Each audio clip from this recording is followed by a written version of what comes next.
que más contentos estamos es por los puntos. Tenemos 32 puntos en enero, son muchos ya, estamos muy cerquita del objetivo.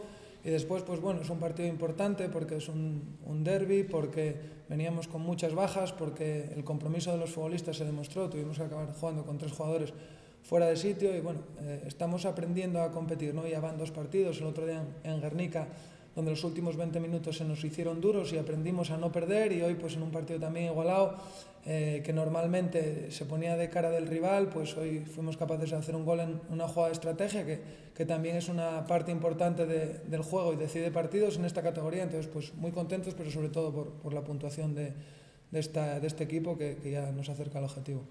Sobre todo es una satisfacción también que ver que los chavales compiten todos, ¿no? Porque al final la tía acaba jugando casi de extremo, Cabranes, todos, y sobre todo me imagino que eso para ti ves que están todos metidos, ¿no?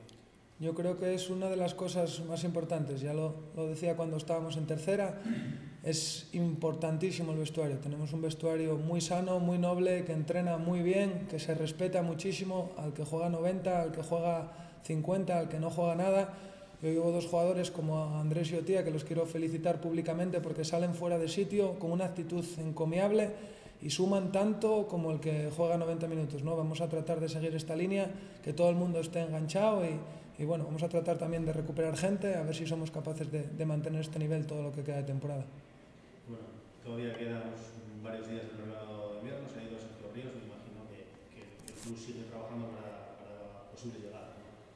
Sí, nuestra idea es incorporar algo de ataque. El perfil que buscamos es un jugador joven, que tenga ambición, que tenga hambre, un poco las características que tenía Sergio Ríos. Es difícil, tenemos que reducirnos al mercado asturiano porque no podemos traer ya más gente de fuera, entonces bueno, vamos a tener paciencia. Estábamos comentándolo ahora que la gente ahora quiere venir al Langreo.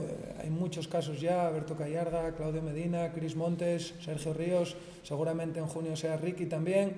Es un escaparate, la gente ahora ve el Langreo como una posibilidad de crecer, entonces buscamos un poco esa gente, ¿no? que quiera venir aquí, demostrar que puede tener recorrido en el fútbol y que no mire mucho el aspecto económico, donde ahí somos un poco más débiles.